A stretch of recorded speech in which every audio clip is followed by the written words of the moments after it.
Hello and welcome. My name is Brandon Wendell, and I am the lead instructor for the E-mini think tank of Wealth Builders HQ. Today I'm going to discuss something called Follow the Market Leader. And before we get started, I just need to put a little disclaimer out there. There is always risk involved in the markets, no matter what you do to try to limit that risk. There is always going to be a chance of losing money when you put live trades into the markets. Also, I am not giving any recommendations for any particular securities, even though we may be looking at some securities live in the markets. This is not any advice or recommendations. I'm just doing this for educational purposes only. So there you go.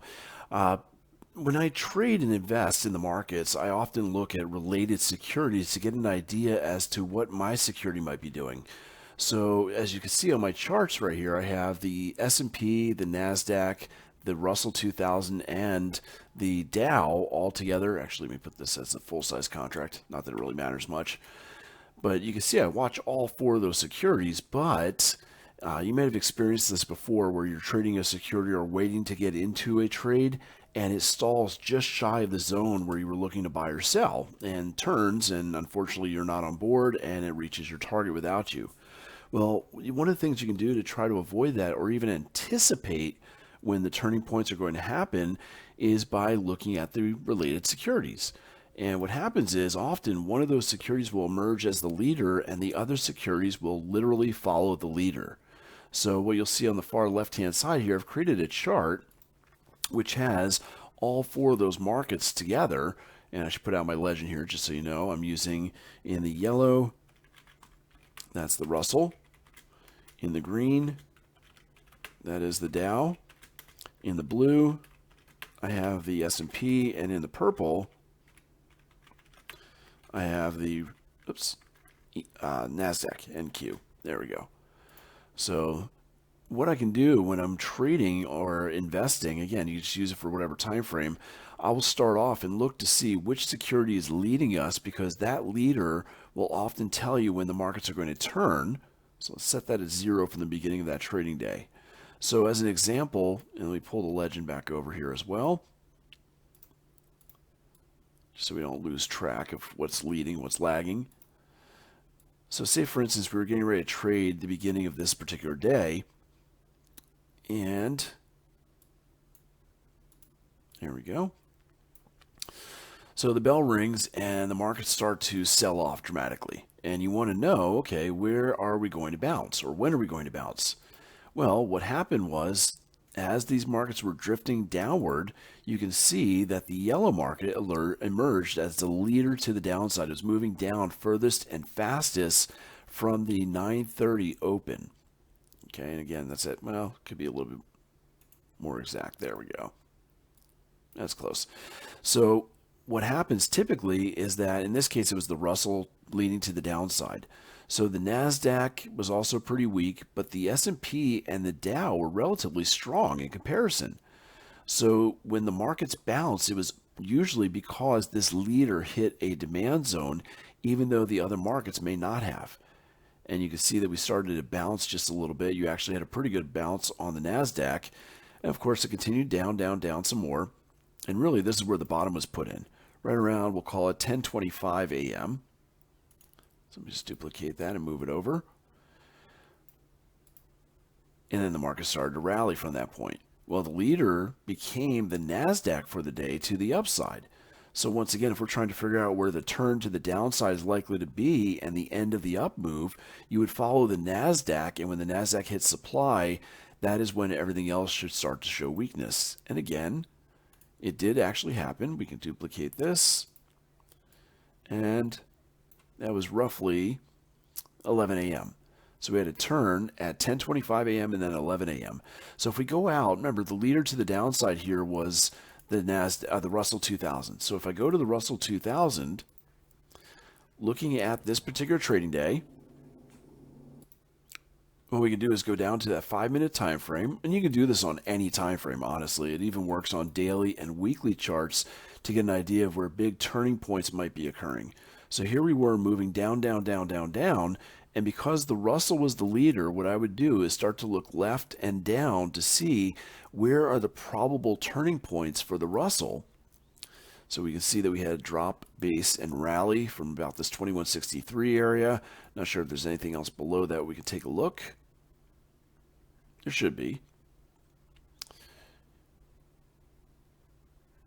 And it hasn't been for a little while, so I'm not going to keep going back. But what happened, again, that Friday morning, the markets were selling off. There we are.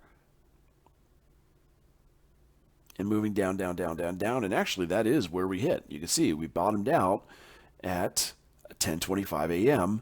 at that point. And what happened? The market started to rally. So the interesting thing is, again, this was the leader hitting a demand zone. Now, if we go out to the laggards, let's take a look at the Dow first. Looking at the Dow, same time frame, 5 minutes, same day. And we can see, oops, excuse me, went back, nope, didn't go back far enough. There we are. As prices were moving down, and we'll clear this drawing for a moment. As we're moving down, down, down, down, down, here we are turning around at the same time, 10:25 a.m. But let's see if we were actually at a demand zone here.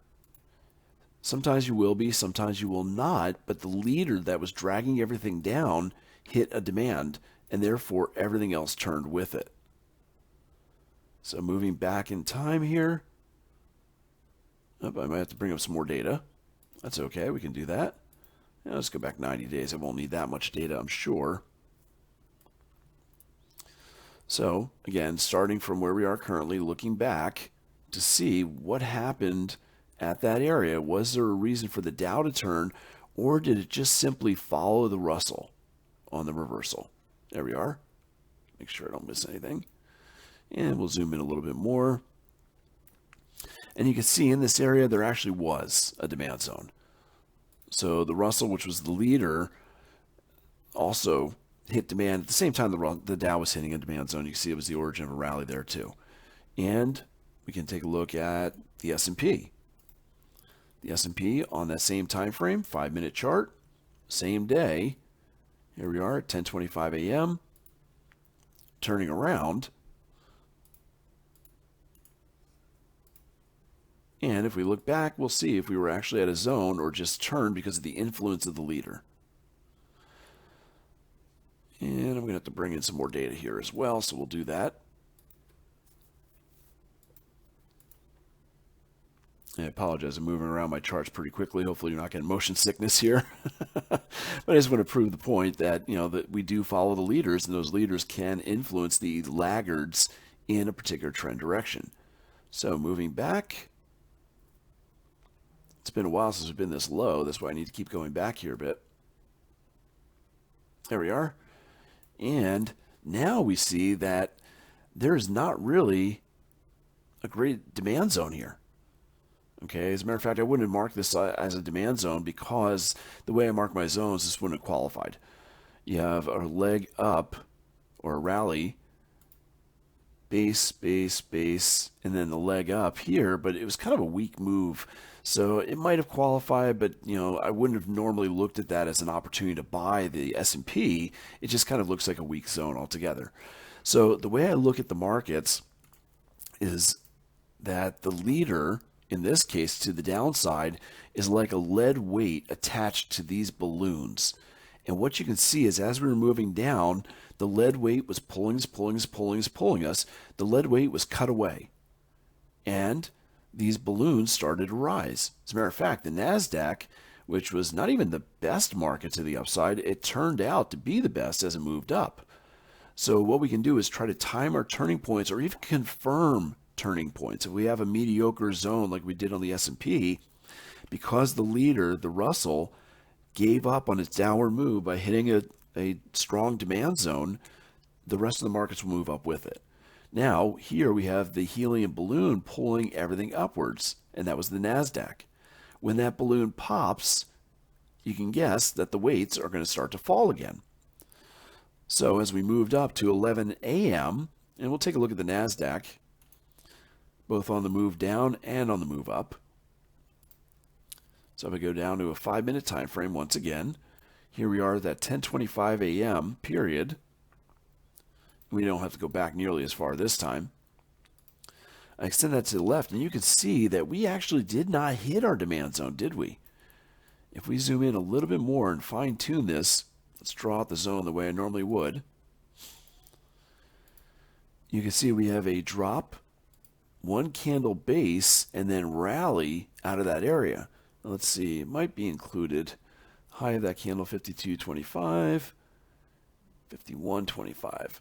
Okay, so it is included. That one bigger candle right here is part of that leg out. So that's our zone, and it's okay. It didn't have strong movement up. I wouldn't have necessarily expected that to hold, but it did, again, because the weight that was pulling it down gave up. And then, of course, we were moving up and up and up, and as we saw in our comparison chart, there it was, at approximately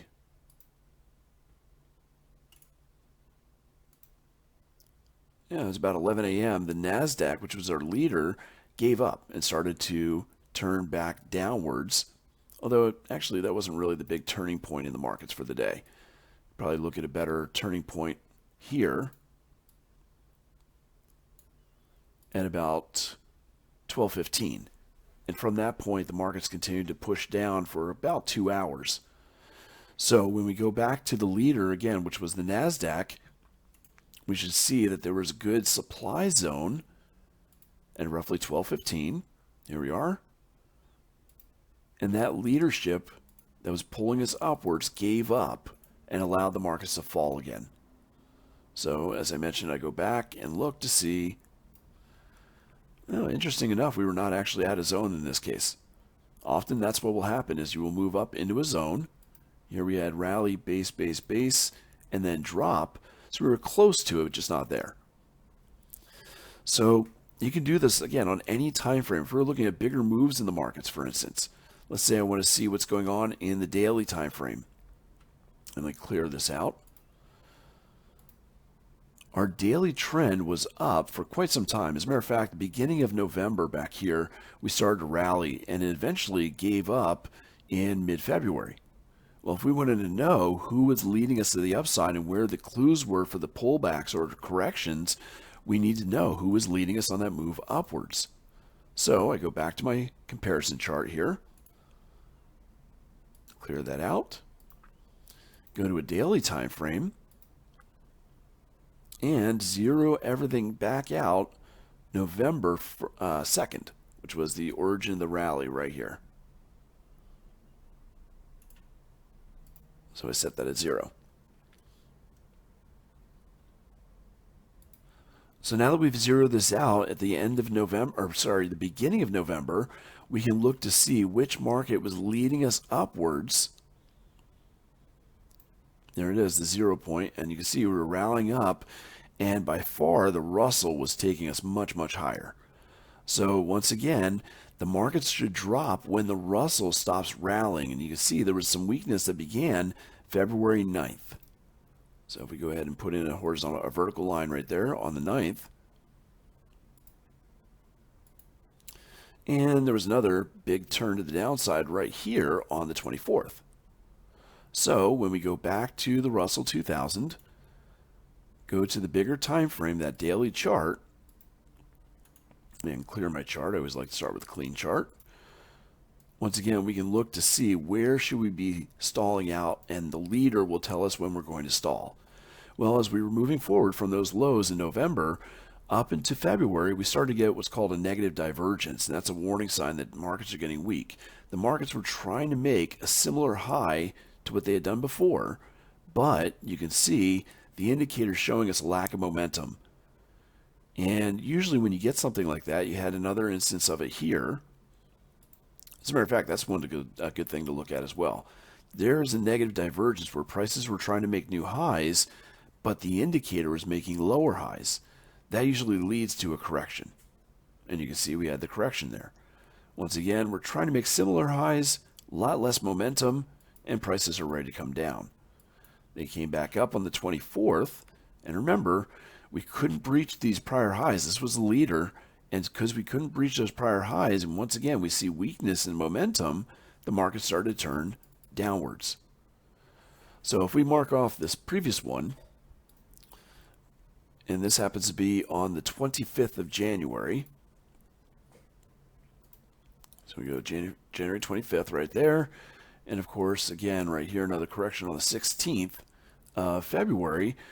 What you'll see is that the other markets were following. So on that first correction, sorry, that was, right here. I'm sorry, January 18th. Let's see what happened. Confused myself there for a moment. Sorry. 25th. Sorry, January 25th. So on January 25th, the leader to the upside was the Russell. Some of the laggards included, well, pretty much all the other markets. So if you were looking at the Nasdaq as an example, on the 25th of January, we got a warning sign that the Russell was getting ready to turn down because it was the leader, but it lost momentum. It had a divergence. Take a look at what happened at the same time on the Nasdaq. We did not get the same warning sign, did we? Notice everything looked good on the Nasdaq, more momentum as we were moving higher, and yet it too turned to the downside. Why? It was being dragged upwards by the Russell. So if you were only focusing on the Nasdaq, you had no warning that this was going to correct, and it corrected pretty deeply. It was over about 700 points there, just in that one candle, and even went a little bit lower. So we went almost 1,000 points, about 800, 900 points to the downside there before pulling back up.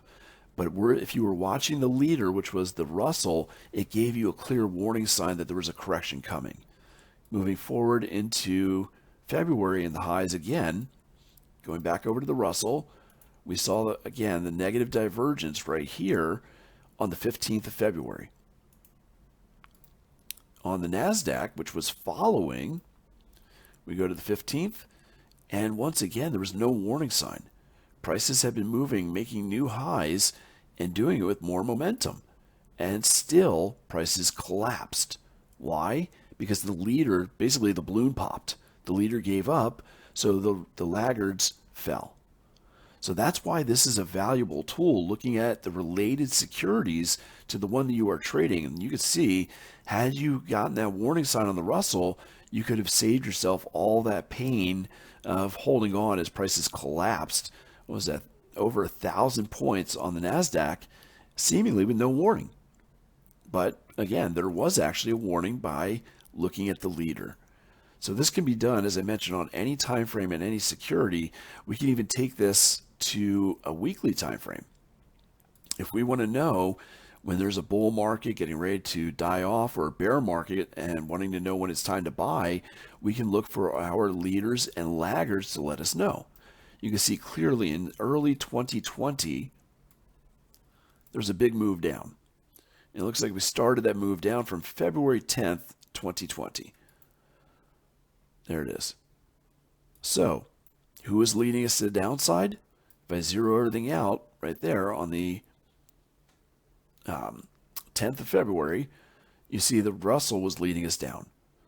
The Russell bottomed out March 16th and then made a higher low, and technically it became a bullish trend again by making a higher high after a higher low here, March 30th of 2020. You see that higher high being made. So we put in a bottom initially March 16th, a higher low on the 30th, and then a higher high on the 30th as well. So that was your signal that that leader was giving up and it may be time to buy. What should you buy? Well, what about the Nasdaq? The Nasdaq was the strongest of those markets. It wasn't being dragged down percentage-wise as much as the others were, was it? So once again, going into the Russell first, and I'm going to use a continuous contract so we can just look back at the history here. Clear the drawings. Go to a weekly chart.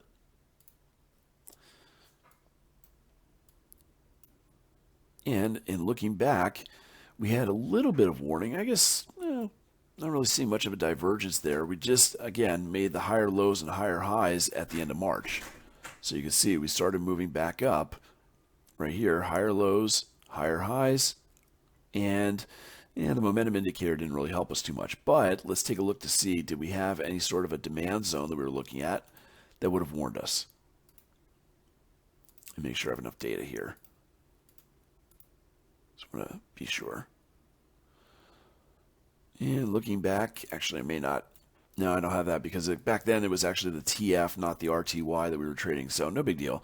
But what I want to bring up is going to the Nasdaq. Same period of time. If we were looking at a daily or weekly time frame here, looking at the continuous contract back in 2020. Oh, wrong button, sorry.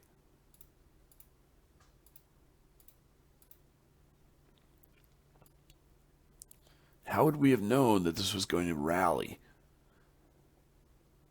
Here we are in 2020, selling off, selling off, selling off. And at the end of March, do we have any warning signs or demand coming up? Well, even if we do, like I said, having the leader showing you strength is an odds enhancer to let you feel more confident about buying at that low. There was no warning sign as far as momentum goes. Maybe a little bit of divergence. So as you can see, prices were trying to make lower lows. The indicator started to push a little bit higher. It actually happened a little late, so I wouldn't have called that a negative or positive divergence. And if we look left, there's really not much of a demand zone here that would have warned us. Most of us probably would have been looking a little bit lower. Oh, maybe not. Right there. Drop, base, base, base. Kind of a weak rally. You wouldn't have expected that to stall out the big move down that we were experiencing, right? And yet it did. So the odds enhancer that we could have used to know that it was time to start buying the start buying the Nasdaq or any other lagging securities would have been that the Russell started making higher lows and higher highs.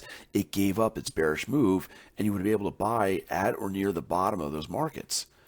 So again, this is a pretty valuable tool that I use on an intraday basis as well as on a longer term basis. And I want to go over how to create these types of charts. It depends on the platform you're trading on. I have two that I can show you. One is, as you can see, Thinkorswim. So when I go to Thinkorswim, I'm going to bring up just my S&P chart. And we're going to make this a continuous contract. There we go. So it doesn't matter what time frame you want to start it on. I'm going to get rid of the indicator for right now as well. You start off with your regular chart. And what I need then is to bring in the other securities to compare them. So I start off with just whatever time frame, candlestick chart, and I add in under studies, compare with. Oops, moved off it by mistake. Add study, compare with, custom symbol. And we'll add in first the Nasdaq. NQ, hit OK. Now it automatically puts it as a line chart. I can also change the chart that we're looking at right here to a line chart as well. That way we have two line charts that we're dealing with. And the other thing I'm going to need to do is get that y-axis over to the other side so they're both on the same axis. So I can right click and deselect. I notice I right clicked on the Nasdaq security that I was looking at, took off use left axis. The other thing I need to do is change this view, and I'll go to price axis after I hit my little cogwheel up here, and we're going to show this as percentage. So show price as a percentage and apply that. Notice now they're both on the same scale on the right hand side and their percent change. I can now add the other securities. I go to studies, add security, add study, compare with, custom symbol, and I add in the Dow. It automatically adds in and puts it as a percent change, so I don't have to make any other adjustments. One last one, go to studies, add study, compare with, custom symbol, RTY. And now I have all of those symbols together. I can change the colors if I choose to. I'm pretty consistent with the colors I like to use. And you can also thicken the lines as well. Now, to zero out your study, depending on how you're doing this, if you're doing this on a longer time frame, you want to start your study at the beginning of a rally or the beginning of a drop.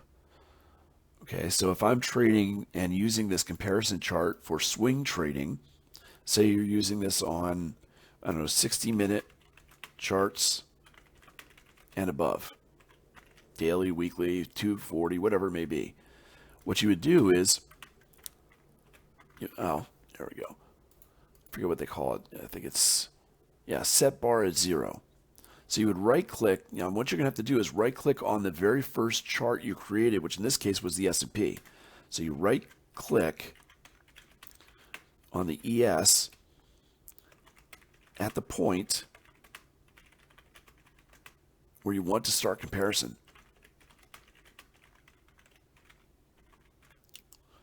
And if you are doing this, again, on those higher time frames, you start at the beginning of the rally, or I should say of a rally, or start at the beginning of a drop. And that's how you can compare a larger move in the markets. So as I was showing you earlier on the daily chart, I was saying, okay, we had a big drop recently from the mid-February. So right around the 12th, we had a bit of a sell-off there. I right-click on that date, and then set bar at 0. And now I can see from those highs, we're being led downwards by the Nasdaq, which means for us to rally, we need the Nasdaq to find strength first. Then the markets that are not moving down as fast, like the Dow and the S&P, are likely to rally. So let me find that text that I had. Again, on 60-minute charts and above, you simply right-click wherever you want that study to begin, but you got to do it on the security and set the bar as 0. And that's how you can set it for the comparison. And you usually want to do that at the start of a rally if you're comparing who's leading you to the upside. And you follow that leader until it hits a supply zone or shows weakness, then all the other markets should turn to the downside. Or you start it at the beginning of a drop, like I was doing. I can even do it from the 24th, the sell-off we just recently had, and see that the Nasdaq and Russell were leading us down. So you right-click, set at 0, and you measure who is leading you to the downside. Whichever one is going furthest and fastest down is your leader. When that leader hits a demand zone or you start to see strength in price, that's where prices are likely to reverse. Now, intraday, you can do whatever time frame you want, 5 minutes, 15 minutes, 10 minutes, 2 minutes, 1 minute, doesn't matter. But what happens is you have to zero this out at a certain point. If you're looking at the beginning of the day, so we go back, and it's not even, the bell hasn't even rung yet. Maybe you get to the computer about 8:30, 8:45, before the bell rings at 9:30. You got to figure out, okay, which market is leading us in the morning. Well, what I normally do is I would zero everything out at about 8 a.m. Eastern. And the reason why I select 8 a.m. Eastern intraday is because that's when you start to see volume picking up from the institutions. They don't just start trading at 9:30 in the morning. They get prepped for the day and start to position themselves for that day. So intraday,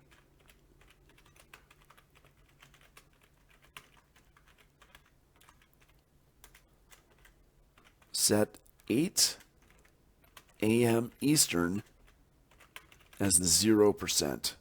Yep, 0%. Then, as the trade day moves on, as the bell rings, and you get to 9:30 and you start moving on, reset at 9:30.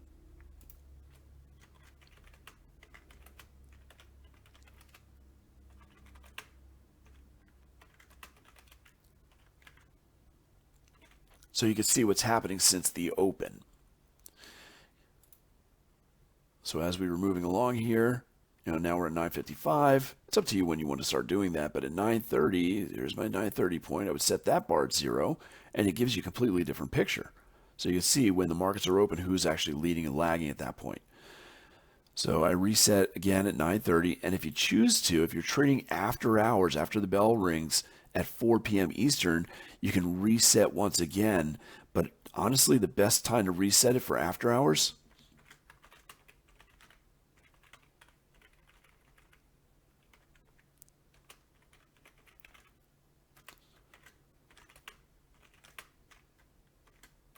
at the reopen of 6 p.m. Eastern. That's the better time to do it. So if you're going to be doing any after-hours trading and want to see what's going on for the evening and who's leading and lagging, 6 p.m. Eastern is where you should reset everything at the 0 point. So if I were doing that, let's say Thursday going into Friday, back here, there's a shutdown period for the market. So the official reopen is 6 p.m. Eastern. So right there, I go at 6 p.m. Eastern, right click, set the bar at 0. There it is. And after hours, I can see who is leading or lagging the markets through the evening. And once again, you saw on this Thursday going into Friday, about 7:30 p.m. Thursday evening, the Russell was leading us down. When the Russell bounced, everything else was ready to go up with it. Now, if you're using different platforms, obviously there's different settings for that. Another platform I tend to use is TradingView. So if you're setting up a comparison chart here on TradingView, it's just a little bit different, but not too different. What I do is I bring up, again, a candlestick chart on whatever security you want to start off with. I usually use the ES first. Then I click on Compare and simply type in the other security. NQH 2021. There it is. Now, once again, they're on top of each other, but I have a line chart here. So, a candlestick chart. I'm going to put a line instead. And then I can compare the other securities. YMH 2021. RTYH 2021. And of course, by double clicking on them, you can change the colors and the thickness of the lines as well. So you can see them a little bit better. Very easy to do. This is the Nasdaq. So to keep the colors the same, I'll do the purple. And on that Russell, finally, do a little darker orange. There we go. Now, this one, there is no right clicking to set at 0. Your hard left edge is always 0. So when you're doing this for intraday, same rules apply. I would go back once again to 8 a.m. before the market opens, and you put 8 a.m. on the hard left edge or near it, and you can see it zeroes everything out at that point. So prior to the market opening, we were being led to the upside by the Nasdaq and then the Russell right after the bell. At 9:30, I adjust. And again, I put 9:30 on the hard left edge, and there's our leader to the downside. It would happen to be the Russell we were looking at earlier. And of course, post-market, 6 p.m. again. So that's what I can do with a comparison chart and following the leader. And it really is, as I mentioned, very beneficial to know if your market's going to turn. You can get a little bit of an odds enhancer by seeing the leader turning first or confirming that your prices are likely to turn in a certain area. So if you enjoyed this and you want to learn a little bit more, I would love to have you join me at E-mini Think Tank. You can go ahead and click a link. Well, I'll just put it in as a link here. You can see the web address at the top, wealthbuildershq.com/e-minis-think-tank-ep-bw/. And you can join me in live trading sessions that we do. Actually, we've changed. It's no longer Monday nights. It's Monday, Wednesday, and Thursday from 9 a.m. to 11 a.m.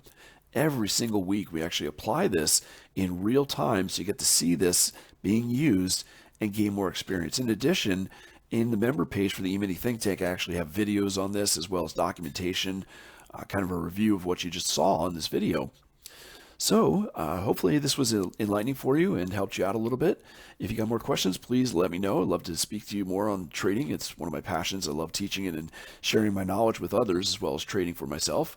So until next time, everyone, take care, trade safe, and trade well.